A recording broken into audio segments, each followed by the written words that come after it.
Road rage में हत्या की एक सनसनीखेज वारदात साउथ दिल्ली के मेहरौली थाना इलाके में सामने आया है। स्कूटी सवार लड़कों ने कैब ड्राइवर के ऊपर चाकू से हमला कर दिया, जिसमें वह गंभीर रूप से घायल हो गया और उसे अलग अलग हॉस्पिटल में ले जाया गया, जहां उसकी मौत हो गई।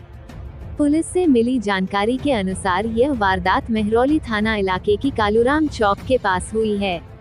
प्राइवेट कंपनी में कैब चलाने वाला एक कैब का ड्राइवर गाड़ी लेकर वहां पहुंचा था कल रात के समय। इस दौरान एक स्कूटी पर 3 लड़के सवार थे। उन दोनों के बीच साइड को लेकर किसी बात पर बहस शुरू हो गई।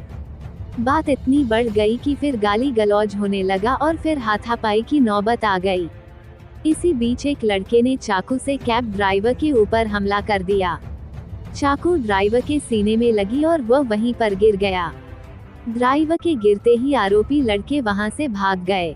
पहले घायल ड्राइवर को नजदीक के हॉस्पिटल में ले जाया गया, फिर वहां से एम्स ट्रॉमा सेंटर भेजा गया, जहां ज्यादा खून बहने के कारण उसकी मौत हो गई। मेहरौली में हुई हत्या के मामले में डीसीपी चंदन चौधरी ने बताया कि मृतक की पहचान मनोज कुमार के रूप में हुई है। वह गुरुग्राम की एक कंपनी का कैब ड्राइवर था। कल शाम में उसने 5 एम्प्लॉय को मालवीय नगर से और एक को मेहरौली से पिक किया था। उसके बाद वह जब मेहरौली से जा रहा था तो उसकी कैब जाम में फंस गई। रात 8:40 बजे के आसपास 3 लड़के स्कूटी से वहां पहुंचे। उनकी स्कूटी कैब के पीछे थी। वह कैब ड्राइवर से साइड करने के लिए कह रहे थे, जिससे उसकी स्कूटी निकल सके और इसी बात को लेकर वह शुरू हुई थी। इस दौरान एक युवक उतरा और उसने ड्राइवर से झगड़ा किया और उसकी छाती में चाकू मार दिया। सफदरजंग अस्पताल में डॉक्टर ने ड्राइवर को मृत घोषित कर दिया। एसएचओ पीसी यादव की देखरेख में पुलिस टीम ने मामले में छानबीन शुरू की। सीसीटीवी फुटेज की मदद से एक नाबालिग को हिरासत में लिया गया है और बाकी की तलाश की जा रही है। आज मृतक की बॉडी का पोस्टमार्टम सफदरजंग अस्पताल में हो रहा, जहां मृतक मनोज के परिजन पहुंचे हुए हैं। पत्नी का रो रो कर बुरा हाल है। मृतक मनोज की पत्नी ने बताया कि रोज की तरह मनोज सुबह अपने घर से कैब लेकर निकल गया था। शाम में बात हुई थी तो उसने कहा कि ये लास्ट ड्रॉप है, ये करके घर आता हूँ। उसके बाद उसका फोन नहीं उठा। बाद में पुलिस का फोन आया, फिर वे लोग भागकर अस्पताल पहुंचे। तब तक उसकी मौत हो गई थी। सरकार और प्रशासन से मांग करते हैं कि जिसने मेरे पति को मारा है उसे फांसी की सजा दी जाए।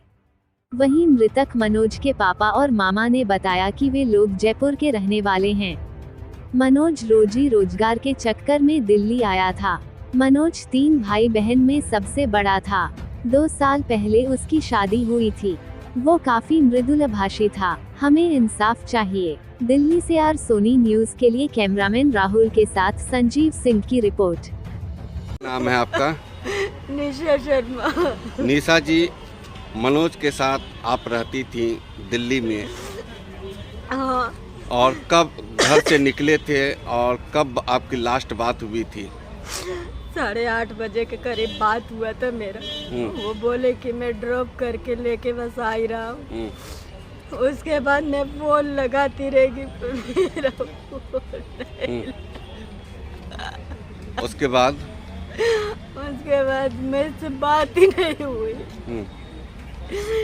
जब मुझे किसी से पता चला तो मैं हॉस्पिटल में आई, तब तक तो भगवान के पास चले गए। मुझे क्यों नहीं ले गए? किसके सहारे छोड़ा? कल घर से कितने बजे निकले थे? 4:30 पौने 5 बजे। रोज कितने बजे निकलते थे, कितने बजे आते थे? सुबह के 4, 4:30 या 5 बजे तक निकल जाते थे। मैं सुबह रोज उठकर चाय नाश्ता बनाती, फिर उसके बाद मैं भेजती थी। मेरी 1 महीने से इतनी तबीयत खराब है, उसके बावजूद मैंने चाय बनाया। मैं जाने नहीं दे रही थी। मैंने कहा मेरा मन बहुत उतर, मत जाओ। नहीं चाहिए मुझे पैसा, मत जाओ, पर नहीं माने। आपका बहुत ख्याल रखते थे वो मनोज। हम दोनों ही तो एक दूसरे के थे। हमारे सिवा और कौन था? क्या मांग रखती हैं? बस मेरे पति का कातिल फांसी पे चढ़े कभी ना फांसी पे। उम्मीद तो बहुत थी और बच्चा भी बहुत सिंसियर था। ऐसा क्या नाम कभी किसी से इसने कोई तू नहीं इससे। अब यहाँ इसके साथ ये हादसा कैसे हुआ या तो ये प्रशासन बताए या भगवान बताए,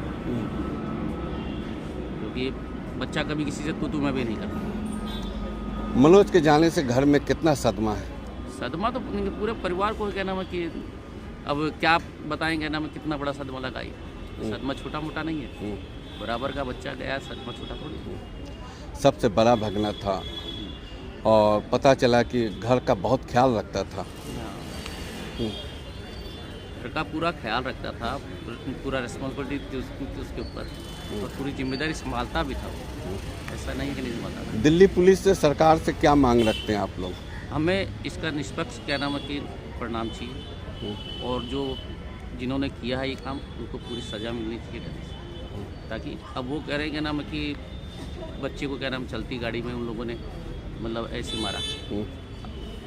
ये बच्चे क्या नाम जिसने मारा है वो लड़का क्या नाम है कि सरेआम रोड पे चाकू लेके घूम रहा है। इसका मतलब क्या है? वो इसकी गाड़ी के आगे गाड़ी लगाना, फिर बोले पीछे ले और इसके बाद उसको चाकू मार देना, इसका मतलब क्या है? या तो कोई साजिश है। पुलिस से हमारी सरकार से यही रिक्वेस्ट है कि इसकी पूरी छानबीन की जाए और इसका पूरा छानबीन करके इसकी तफ्तीश करके कार्रवाई की जाए। मैं उसका पिता हूँ। अभी 2 साल शादी हुई थी, जयपुर से दिल्ली आ गया और उसको आपस के कोई झगड़ा हो गया तो उसने चाकू मार दिया। रात को 10:20 पर फ़ोन आता है मेरी सिस्टर के पास, उसका सिस्टर का फ़ोन आता है मेरे पास, फिर पता चलता है कि मर्डर हो गया। फिर उसके बाद में मेरे को विश्वास नहीं होता, फिर मैं फ़ोन करता हूँ दोबारा, उनका नंबर लेके एक सोनू जी हैं, उन्होंने वीडियो कॉलिंग करके दिखाया तो ऐसा लगा कि हाँ भाई मर्डर हो गया। आपके बेटे क्या करते थे? ड्राइवरी का काम करते थे, गाड़ी चलाते थे। देखिए, जयपुर से दिल्ली 2 पैसा कमाने के लिए आए, क्या सोचे थे? आपकी लास्ट बात कब हुई थी बेटे से? लास्ट तो अभी 3 दिन पहले हुई थी। बोले पापा जी मैं आ जाऊँगा कुछ बन के। अब ये पूरा बन गया है तो क्या करें। और इनको कोई बाल बच्चे नहीं थे? नहीं बाल बच्चे। क्या कहेंगे जिस तरीके से रोड पे है ना, रोड रेज का मामला है, क्या कहेंगे?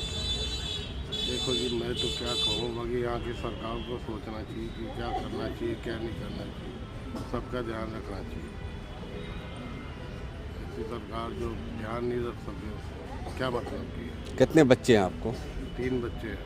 अच्छा, ये सबसे बड़े थे? सबसे बड़े, फिर एक लड़की है, फिर लड़का। अच्छा, अभी आप लोग सफदरगंज हॉस्पिटल में हैं, पोस्टमार्टम करवा रहे हैं? हाँ अभी दिया नहीं है। अच्छा, तो बॉडी कहाँ लेके जाएंगे? जयपुर।